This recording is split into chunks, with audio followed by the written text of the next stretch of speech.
السلام عليكم ورحمة الله وبركاته، إزيكم يا أغلى أخوات، يا رب تكونوا بخير وتكونوا دايمًا كده بيوتكم عمرانة بالخير. النهارده أنا بابدأ رحلة جديدة في قناتنا خيرك في بيتك مع سمسمة. حبيت أول فيديو يعني أنزّله من على القناة يكون فيديو بالنسبة لي كنز، فيديو ناس كتيرة جدًا بتسأل عليه، ليه لازم تحفظوه عندكم. هاقول لكم فيه على جدول أوزان الفراخ البيضا يوم بيوم، من عمر يوم لحد يوم البيع أو الذبح. الجدول ده يا جماعة هو الجدول المُعتمد من كبار المُربيين في مصر، يعني المزارع الكبيرة والناس الكبار لمّا بتيجي تربي بتعتمد الجدول اللي أنا هاقول لكم عليه ده بتاع الأوزان. اعرفوا بقى الأوزان لحد عُمر 35 يوم. ليه هاقول لكم يوم بيوم بقى؟ علشان ما حدّش يضحك عليكم، وكمان علشان تعرفوا إذا كنتم أنتم ماشيين صح والّا غلط، الكتاكيت بتاعتكم محوّلة لحم صح والّا في حاجة معطّلاها. يعني أصل لو الوزن مش ماشي مضبوط يبقى أكيد محتاجين إن إحنا نتدخّل في حاجة قبل ما تخسروا فلوسكم وتخسروا الدورة بتاعتكم. فخليكم معايا عشان في أيام معيّنة في الجدول دي تعتبر يعني هي الميزان الحقيقي لمكسبكم. فخلّينا كده نسمّي الله ونصلّي على الرسول، اللهم صل وسلم وبارك عليك يا حبيبي يا رسول الله. وطبعًا بادعوكم يا أغلى أخوات للاشتراك في القناة عشان العيلة الصغيّرة تكبر بيكم والقناة يكون لها يعني كيان بيكم أكيد وليكم. فخلّينا نبدأ كده ونقول بسم الله. نبتدي طبعًا بإيه في الأول، هنبتدي الأول حاجة خالص بأول يوم أو لمّا يعني الكتكوت يكون عُمر ساعات، لسه عُمر ساعات وده أول يوم اللي هو يوم الاستقبال. ميزان الاستقبال يا جماعة عشان أول ما نستقبل الكتاكيت بتاعتنا بنستلمها على ميزان من 38 إلى 42 جرام. 38 ده بيكون كتكوت بشاير، يعني لسه الأم يعني لسه جديدة في الحكاية يعني في حكاية البيض وكده. لحد 42 جرام، المثالي هو من 40 ل42 جرام، لكن ما فيش مشكلة إن إحنا ناخده من 38 ل42 جرام. أكتر من كده أو وزن يكون أقل من كده يا جماعة ما تستلموش، ليه؟ علشان بتبقى مناعة وحشة جدًا، بيبقى كتكوت كُلّه مشاكل، فإحنا يعني مش هندفع ونكلّف نبقى عايزين الدورة بتاعتنا نخرج بيها بوزن كويس. لو كنا هنبيع فإحنا نكسب منها، ولو كانت للبيت فبرضه يعني نطلع منها كده كسبانين. فلو كان أقل من كده أو أكتر من كده يا جماعة نصيحة بجد بلاش، بلاش، بلاش، رجّعوا كتاكيت للراجل اللي أنتم خدتوها منّه تاني. مناعة وحشة جدًا، جدًا، وكتكوت بيبقى ضعيف وهيتعبكم طول الدورة. طيب إحنا كده خلصنا اليوم الأول، خلّينا ندخل على اليوم التاني. اليوم التاني لازم يوصل فيه ل52 جرام، وخدوا بالكم إن الأوزان دي متوسط، يعني أقل أو أزيد حاجة بسيطة، غير كده يبقى في مشكلة ولازم نتدخّل فيها. خلّينا ندخل على اليوم التالت، واليوم التالت بيعمل 74 جرام. ركّزوا يا جماعة في الفروق البسيطة دي لإنها بتفرق جدًا في التأسيس.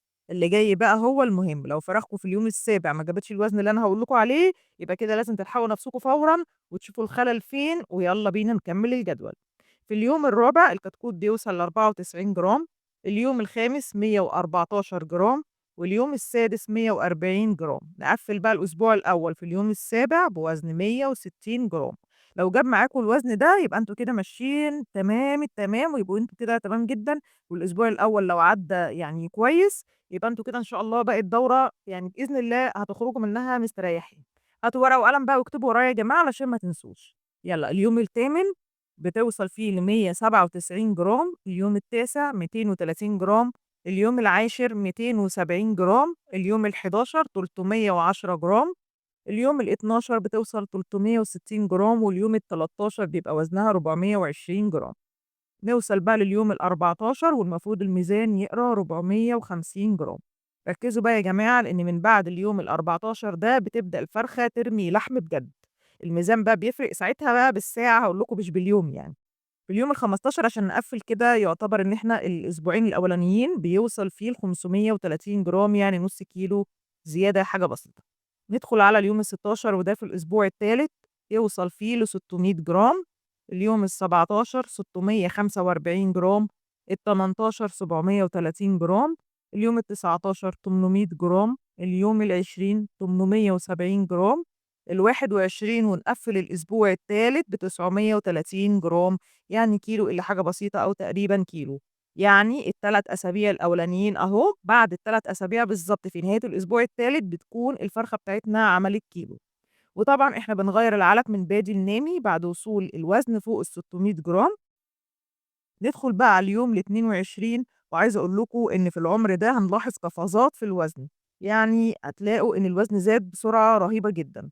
فاليوم ال22 الوزن فيه بيكون كيلو و19 جرام، ده اليوم ال23 آسفة يا جماعة، اليوم ال24 بيعمل كيلو و160 جرام، اليوم ال25 بيعمل كيلو 240، اليوم ال26 كيلو 360 جرام، اليوم ال27 كيلو و420 جرام، اليوم ال28 يعني كيلو ونص و50 جرام، يعني تقريبًا كيلو ونص في الحدود دي، اليوم ال29 بيبقى كيلو 700. وخدوا بالكم بقى في العُمر ده خلاص إحنا داخلين على ال30 أو العُمر اللي هو شهر، الوزن هنا بيزيد بسرعة كبيرة جدًا.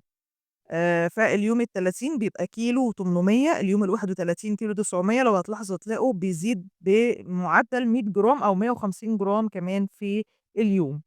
اليوم ال32 بيوصل ل2 كيلو، اليوم ال33 بيوصل ل2 كيلو 170 جرام.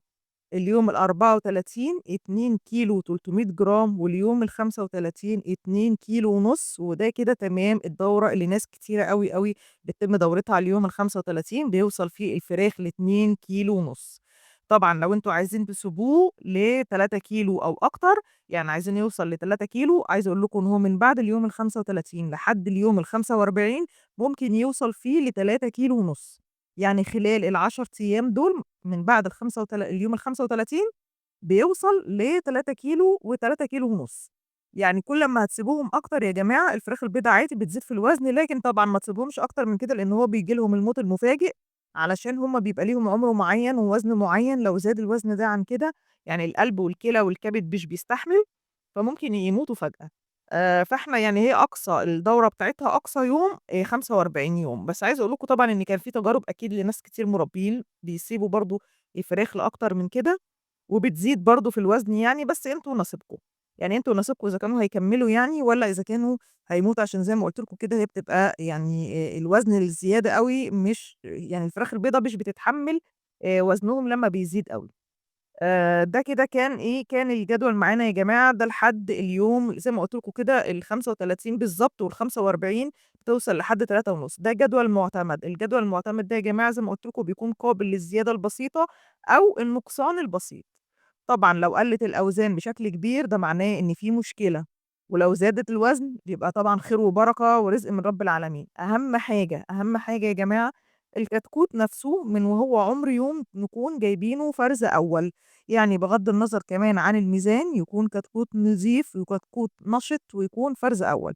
يعني يا جماعة هاتوا من حد ثقة، العلف يا جماعة يكون علف برضه موثوق من شركة موثوقة صلاحيته تكون تمام علشان نمشي مضبوط. يعني خدوا بالكم لو في أي اختلاف في الميزان بالأقل طبعًا، بالأعلى ده يبقى كده أنتم ما شاء الله يعني خير ورزق وبركة الحمد لله من رب العالمين.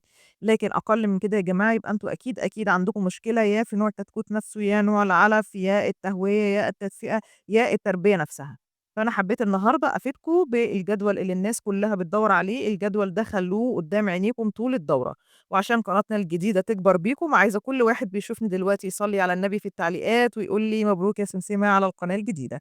وكمان ما تنسوش تعملوا اشتراك في القناة، وما تنسوش اللايك يا أغلى أخوات. اكتبوا لي بقى فراخكم النهارده عُمر كام ووزنها كام، ومين فيكم بقى عايزني أنزّل له خلطة التحويل اللي بتخلّي الميزان بقى يسبق الجدول بكتير. في خلطات يا جماعة لزيادة الأوزان ممتازة، ممتازة، إن شاء الله هانزّلها لكم، بس اكتبوا لي في التعليقات لو أنتم عايزينها. ما تنسوش بقى اللايك والاشتراك، واستنوا الفيديو الجاي، لإن الفيديو الجاي فيه مفاجأة كبيرة جدًا هتعجبكم. أشوفكم على خير إن شاء الله يا أغلى أخوات، ما تنسوش تفرحوني باللايك والاشتراك يا جماعة، وتدعموني في القناة الجديدة. أشوفكم على خير إن شاء الله، السلام عليكم ورحمة الله وبركاته.